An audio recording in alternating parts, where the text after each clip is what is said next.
Ó, a gente vai começar o Mais Vida desta sexta-feira falando sobre um assunto muito interessante, principalmente para vocês jovens. Vamos falar sobre o futuro. Um cargo importante numa empresa respeitada, carro importado, casa luxuosa, férias no exterior, reconhecimento profissional, felicidade pessoal. Olha, para os jovens, adultos e até mesmo as pessoas já de meia idade, saber o que se espera é sempre um desafio, não é mesmo? Alguém já disse que uma grande jornada inicia-se com o primeiro passo? Bom, mas escolher a direção a seguir, ter um planejamento de vida e conhecer o destino são fatores tão importantes como a iniciativa. Ó, todo ser humano tem os seus sonhos e as suas expectativas, e isso é fundamental para levá-lo adiante. Porém, saber aonde se quer chegar não basta. É primordial saber como fazer para se chegar lá. E você já se viu daqui a 5, 10, até mesmo 20 anos? Bom, quem responde a essa e outras perguntas e conversa conosco na nossa casa nesta noite é o palestrante, escritor e conferencista, nosso grande amigo, que estava com saudades dele, César Romão. Boa noite, César. Seja muito bem-vindo ao nosso Mais Vida. Prazer te rever. Prazer é todo meu. Estava com saudades, hein?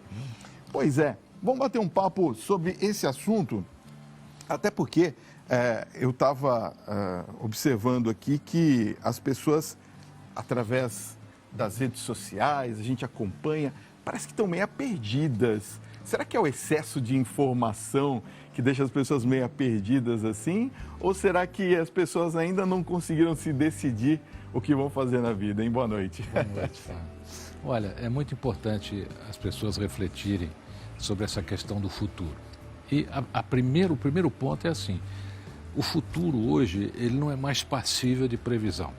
Ele depende do processo aplicado em sua construção. Ou você constrói o seu futuro, ou você vai viver com o futuro disponível no mundo. Mas para que pensar no futuro? É porque é lá que nós vamos estar, é lá que você vai estar. Hoje nós vivemos essa nova economia da tecnologia e o que acontece? É muita informação, mas você tem que ser uma pessoa atenta, você tem que ficar atento ao que lhe interessa. Ao que é útil a você, a sua carreira, ao seu desenvolvimento de competências. E em relação ao trabalho, eu acho que você citou aqui os jovens, tem duas coisas que eu quero recomendar a você que é jovem. Primeiro, se o seu trabalho não muda vidas, mude o seu trabalho, ok? E escolha um trabalho que você possa realizar pelo resto da sua vida, até porque nós teremos mais idosos daqui a 20, 30 anos. As pessoas estão vivendo mais, os jovens estão nascendo menos e as pessoas com mais idade estão vivendo mais. Então você vai ter que ter um operacional até os seus 80 e tantos anos. Agora, por que pensar no futuro é algo tão importante? Às vezes a gente está muito jovem e fala assim, depois eu penso o que eu vou fazer da minha vida, né? Vou curtir a vida. E depois a pessoa fala assim, poxa, eu deveria ter pensado nisso antes. Não é verdade? Eu vou deixar como é que está para ver como é que fica. Não é? Infelizmente não funciona. Sabe por quê? Nós temos várias fases. A melhor fase nossa, a nossa fase mais produtiva, até por isso que as empresas preferem os jovens, né? É quando você ainda está começando a sua carreira, às vezes não tem ainda uma família, então as empresas até preferem por causa de viagens, né? Mas essa sua fase produtiva é nela que você tem que semear, porque depois isso vai passar. Hoje, pessoas com mais de 50, 60 anos têm dificuldade de colocação. Na minha opinião, ao contrário. Na Grécia Antiga, os sábios, os mais velhos, iam para o templo de Delfos, iam dar conselhos. Né? Eu hoje digo que as empresas todas teriam que ter conselheiros com mais de 60 anos. Então, nessa tua fase produtiva, é onde você deve realmente procurar se encontrar, porque é dela que você vai viver mais 30, 40 anos.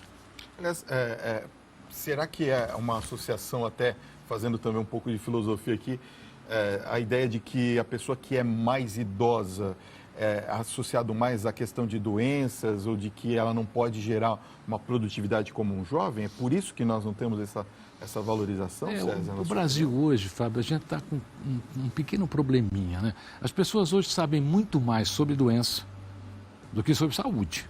Isso é verdade. Então, muita gente fica doente por desinformação. Eu vou lhe dar um exemplo. Nós temos aqui um volume enorme de pessoas que têm o vírus da hepatite C e nem sabem. Por quê? Porque não foram lá fazer um testezinho, que é uma picadinha no dedo, entendeu? Então, tem muita gente que está abreviando a sua vida por falta de conhecimento da saúde. São as coisas necessárias para você ter saúde. Então, hoje, se você perguntar sobre remédio e sobre doença, as pessoas fazem até concorrência. Mas a sua doença não é mais valorosa do que a minha é maior que a sua, eu levei 112 pontos, você levou só 90. Né? Então as pessoas gostam muito de discutir doença. A gente precisa começar a discutir saúde. Verdade. Agora, eu queria falar um pouquinho sobre a questão dos erros mais comuns que as pessoas cometem ao fazer um planejamento de vida. Quais seriam esses erros? E a gente consegue identificá-los para poder corrigi-los? Consegue. O primeiro erro é a arrogância. As pessoas, quando começam, elas começam com um certo grau de arrogância, até que é normal. Tá? Então, até tem os salmos que falam que a arrogância precede a queda. Né? Então, a arrogância. Então, a humildade, ela cabe em todo lugar na sua carreira. Esse é o primeiro ponto. Então, evita a arrogância. O segundo é você fazer escolhas e decisões mais próximas do correto para você.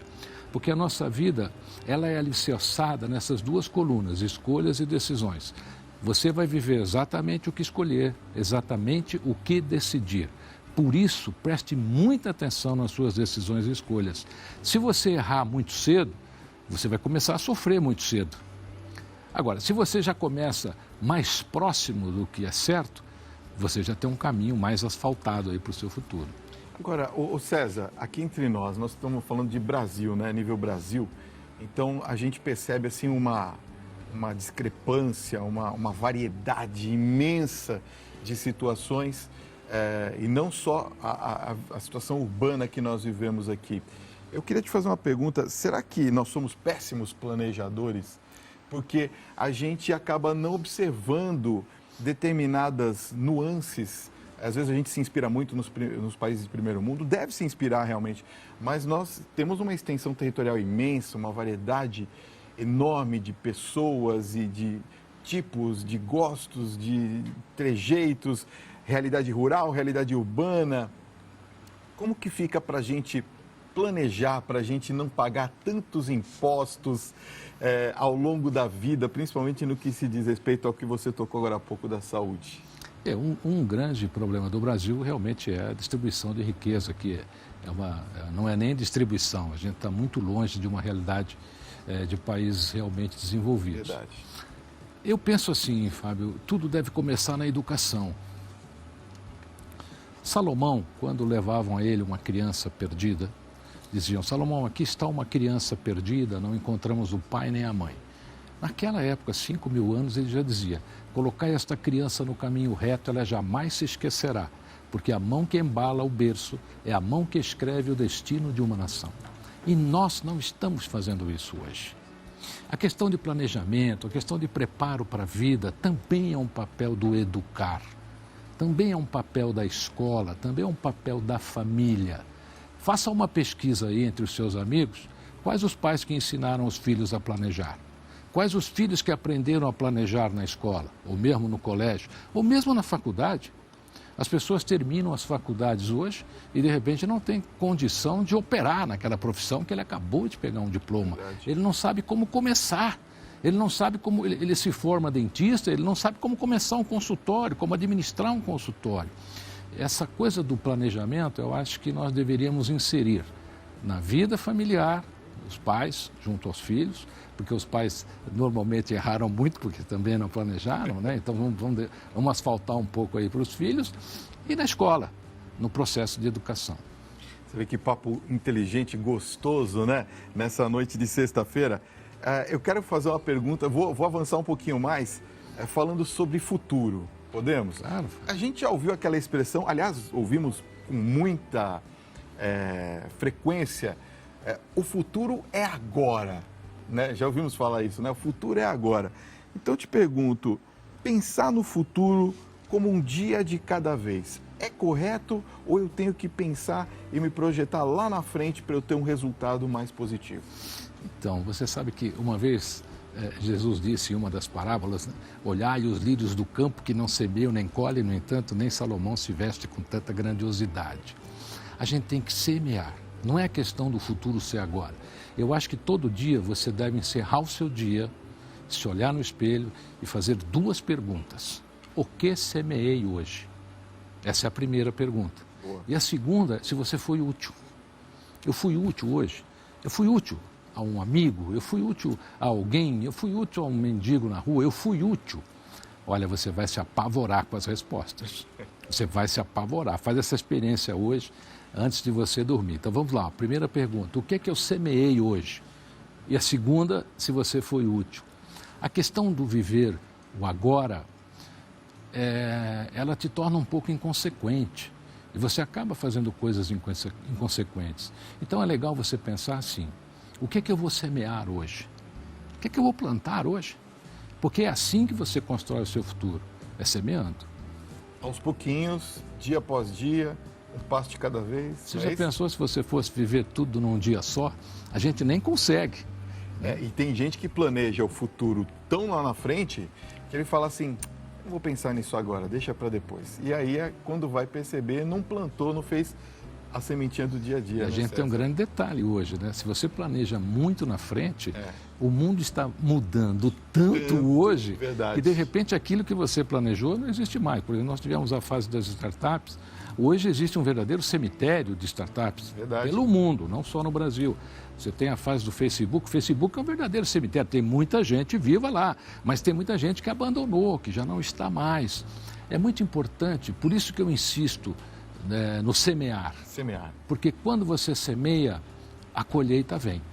Bom, a gente vai continuar falando sobre os percursos que nos levam aos objetivos com o nosso convidado dessa noite, o palestrante, escritor e conferencista César Romão. César, tem chegado aqui muitas perguntas, aliás, não são algumas, são muitas. Podemos fazer dos telespectadores? Claro, sinal da sua ótima audiência. Olha só, Itupeva, São Paulo é o nosso primeiro destino, a nossa primeira pergunta é o Rogério Cavalim que pergunta, ele diz assim, boa noite, Fábio e doutor César Romão. Primeiro ele elogia, fala que o programa está ótimo, muito obrigado. César, eu gostaria de saber como buscar a motivação todos os dias, como manter a mente em nossos objetivos. A motivação, Rogério, é como banho, né? A gente precisa tomar todo dia. É verdade. Mas essa coisa de buscar, ela é muito interessante. Quando eu era garoto, eu morava ali na Rua Madri, na Vila Prudente, e eu tinha que sair dali e ir para a escola do SESI, ali no bairro do Santa Clara. Conheço bem, moro ali do lado. Então, opa, sou Vila Prudentino também. Eu subia Rodolfanato ali a pé, aí eu passava perto de um bar, e todo dia de manhãzinha, né, 6h30 da manhã, eu escutava, sai um pingado, e aquilo era um marketing, né? Eu falei, um dia eu vou guardar um dinheirinho e vou entrar nesse bar de manhã e vou pedir esse tal de pingado. E aí um dia eu guardei lá um dinheirinho, passei um dia mais cedo ali na frente do bar e escutei todo mundo gritar, sai um pingado, sai mais um pingado. Aí eu entrei no bar, o que você quer, garoto? Eu falei, sai um pingado. Aí o rapaz do bar me trouxe o pingadinho, naquele copodinho de bar, né? A hora que eu olhei pro pingado, eu falei, nossa, minha mãe me dá isso todo dia de manhã. E eu estou aqui buscando aqui fora algo que a minha mãe, todo dia de manhãzinha, põe na mesa lá. Era o marketing dele, né? Então, olha, a mensagem que eu quero, às vezes, dar aqui para o seu público, para o Rogério, é que toma cuidado, porque às vezes a gente vai buscar lá fora o que você tem dentro de você. E aí você vai perdendo a sua personalidade, você vai entrando na moda, você vai fazendo o que todo mundo está fazendo. E aí você suprime a sua personalidade, suprime as suas competências. É como você ler uma revista e dizer assim, olha, engenheiro abre choperia e fica rico. Aí todo engenheiro vai lá e quer abrir uma choperia. Não é bem assim. A gente, para encontrar motivação, são motivos para existir. É fácil. Faz uma listinha de motivos para você existir. É ali que você vai encontrar todo dia a sua força, a sua coragem, a sua inteligência. Muito bem. Olha só, agora a próxima pergunta é da Viviane, aqui de São Paulo, capital. Olha só, ela pergunta o seguinte: eu trabalho, César, numa profissão a qual não me identifico, porém ainda estou porque preciso para sobreviver. O que é que eu faço, César? Olha, quando a gente está numa profissão que nós não temos identidade, nós temos que desenvolver competências para a profissão que nós queremos estar. Tá. Não adianta você querer vencer, você precisa se preparar para vencer. Então, olha lá, qual é a profissão que você quer? Anota aí. E aí você descobre quais as competências que você precisa para chegar naquela profissão e desenvolva essas competências. Porque hoje as pessoas são admitidas pela sua competência e são demitidas pelo seu caráter. Olha que coisa interessante. Às vezes a pessoa é competente, mas é um péssimo ser humano. Então não vale nada a competência dele. Então você, para ser feliz na tua profissão, você tem que ser um ótimo ser humano e desenvolver as competências necessárias. Boa noite, Fábio e César. Você concorda, César, que para alguém se dar bem na vida, ela não precisa ter muito dinheiro e sim planejar tudo certinho e ser bastante compromissado? É o Newton de São Paulo que está perguntando. Ô, Newton, olha, o que é uma vida abundante? É a vida que não te falta o essencial. Essa é a vida abundante. Às vezes você vê uma pessoa mega fantástica, 12 aviões, 3 helicópteros, tem um filho drogado, ou está no 8º casamento. Então, o que é a vida abundante? É aquela que não te falta nada, que você tem aquilo que te faz feliz, que te satisfaz e que não te torna louco, né, atrás de coisas efêmeras. Agora, a gente tem visto aqui, nesses últimos tempos, uma busca incessante pela juventude, né? Desde os botox da vida até os outros procedimentos, a gente percebe que as pessoas parecem que têm um pouco de receio de envelhecer. E retardar o envelhecimento aqui entre nós está em alta ultimamente, né? O que basicamente significa para o ser humano postergar a velhice, César? Olha, a diferença entre veneno e remédio é dose. O que está acontecendo hoje? Está acontecendo, na minha opinião, eu acho maravilhoso as pessoas que querem permanecer bonitas, que são vaidosas, eu acho muito legal, até porque você eleva a autoestima, né? Agora, as pessoas estão se viciando nisso, é diferente. Então já tem pessoas que ultrapassam a fase da autoestima e isso vira um vício. A cirurgia plástica vira um vício, os procedimentos viram um vício. Eu acho que nós temos que calcular o limite, só isso. Calculou o limite, fica legal. Passou do limite, fica ridículo. Verdade, boa. Agora, eu queria falar um pouquinho sobre uma outra situação também, que hoje nós vemos que há uma mistura muito grande da vida pessoal com a vida profissional. Às vezes a pessoa não consegue parar de trabalhar e às vezes ela não consegue perceber que a interferência é o inverso também. As escolhas muito pessoais dela estão influenciando no profissional dela. Como que eu faço para ter um equilíbrio entre essas duas vidas, a pessoal e a profissional, César? Então, quando você chega na tua família, perguntaram ao homem mais bem-sucedido do mundo por que ele era tão feliz e como é que ele separava a vida profissional dele da vida familiar. Ele disse, é muito simples, eu tenho uma árvore na porta da minha casa, quando eu entro na minha casa, eu penduro todos os meus problemas ali e vou viver a vida da minha família, dos meus filhos, da minha mulher. E aí no dia seguinte, quando eu vou trabalhar, eu pego os problemas e carrego de novo. Essa separação é uma questão de bom senso e consciência. Até porque se você levar os problemas, você vai perder a sua condição de bem-estar na sua família. A gente precisa separar, é necessário aprender a separar. Quando você estiver com a sua família, viva a sua família. Quando você estiver com os seus problemas, viva os seus problemas. Até porque o problema não pode durar 24 horas por dia, né? você tem o direito de exercer a sua função de ser humano ali como uma pessoa plena. Agora, eu tenho uns itens aqui, ó, que é competência, estratégia, planejamento, dedicação. Qual que é a proporção certa para cada qualidade e para se ter o sucesso? Ou eu misturo tudo, coloco no mesmo balaio e vamos que vamos? São todas essas, mas antes dessas tem uma outra, Fábio, que é disciplina. Então, desenvolver competências, você desenvolver os seus talentos, mas se você não tiver disciplina, não adianta nada. Você vai tropeçando no meio do caminho. Tem que ser disciplinado. Disciplinado. Por exemplo, eu tenho hora para ler, eu tenho hora para escrever. Eu tenho os meus momentos. Ah, mas agora não é o momento. Não, para mim é. Eu tenho a minha disciplina. Eu chego nos eventos uma hora antes, ainda planejo as palestras. Essa disciplina, o que ela te faz? Ela te faz uma pessoa organizada. Porque gente desorganizada sofre mais. E perde muito tempo procurando as coisas. Né? Então, olha só, nós temos os dois maiores ativos do planeta hoje, Fábio, são água e tempo. Água e tempo, Nós temos que cuidar dos dois. O tempo é precioso, porque é o único ativo que você não tem de volta. Então, se você é uma pessoa desorganizada, procure ser uma pessoa organizada. Por quê? Porque você está desperdiçando um dos maiores ativos que nós temos na nossa vida. Porque sem o tempo você não faria nada. Com certeza. Ó, tem uma pergunta que chegou aqui lá de Nova Odessa. Um beijo para vocês aí de Nova Odessa. Aliás, tem um amigo meu que trabalha aí na Rádio Azul, Adriano Barbieri. Um beijo para a família dele e para ele também.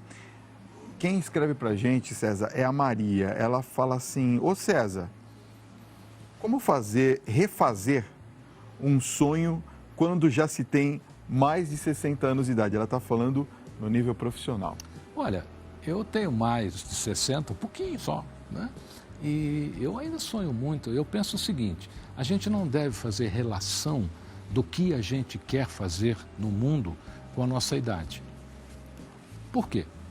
Eu daria aqui, Fábio, 10 exemplos de saída de pessoas que, após os 60 anos, é que construíram realmente o que queriam e fazem muito pelo mundo.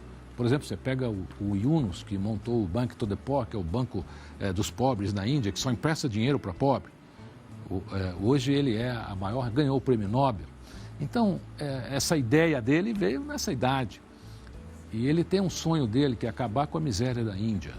Olha só. Incrível. E ele quer fazer isso quando ele chegar aos 90 anos. Olha o projeto. Ele está projetando para 90. Quando a gente faz uma projeção curtinha assim, a nossa vida fica curta. É como você dizer assim: eu quero ter uma vidinha, eu quero ter umas coisinhas. Você vai ter uma vidinha e umas coisinhas. A nossa mente é burra, o universo é inteligente. A gente tem que saber pedir. Existem coisas que atuam no ser humano sem que o ser humano tenha conhecimento, independente dele acreditar ou não. Por exemplo, a gravidade, ninguém vê, ninguém toca. Se eu te pedir um pouquinho, você não pode me dar, mas ela está aí. A força do universo é a mesma coisa. Aproveita essa força do universo. Não fique pequeno ou pequena diante dela. Você é uma pessoa importante para o mundo, você não pode parar aí nos seus 60 anos. Aliás, eu vou dar uma dica, Maria, para você aí de Nova Odessa e todos. Procurem Alcir Carneiro. Ele tem 61 anos de idade, vi essa notícia essa semana. E ele resolveu, ele é jardineiro, fazia serviços de pedreiro e falou assim: eu vou tomar uma decisão na minha vida. Eu vou fazer o vestibular para o curso de enfermagem no Pará. Ele passou. 61 anos de idade, está começando agora na UFPA, na Universidade Federal. Parabéns, e é assim mesmo, nós temos que iniciar os nossos projetos independente da idade. Né, 60 anos hoje, olha. Não é tarde para começar. Você está na meia idade, porque você vai viver uns 120, então está na meia idade. Bom, você me trouxe um livro aqui que eu já quero agradecer. César Romão, A Semente de Deus. É isso? Para quem que eu mostro aqui? Isso mesmo. Olha só. Conta um pouquinho desse livro para gente. Esse foi meu primeiro livro, ele conquistou já mais de 50 países. Um best-seller, né? Best-seller, inclusive países como Rússia, Itália, entre outros. E eu trouxe ele para você aqui, que essa é uma edição comemorativa dos quase 30 anos, né, desse livro, e na carreira de sucesso dele aí desde 1991. Olha só, tem uma citação de Mateus aqui, e de muitas coisas lhes falou por parábolas e dizia: eis que o semeador saiu a semear. E eu quero te dar uma notícia em primeira mão aqui. Em maio, eu lanço um livro novo. Tá. Chama-se Ensinamentos Bíblicos para o Sucesso, tá bom? Legal, vai hein? guardando o nome aí, em maio a gente vai falar dele. Promete que você vem lançar aqui? Venho, com o maior prazer. Vai ser uma honra, hein? Somos pé quentes aqui, você sabe, né? Ó, se você quiser entrar em contato com o César Romão, é muito fácil. O site vai aparecer aqui no seu vídeo, ó. www.cesarromão.com.br. Acessa lá, tem todas as informações e como você entra em contato através desse mundo inteligente aqui do nosso querido amigo César Romão. Querido, meu irmão, adorei revê-lo. Eu também. Volte Parabéns mais vezes, viu? sucesso. Muito obrigado pelo carinho conosco sempre. E você que está nos acompanhando, é agora?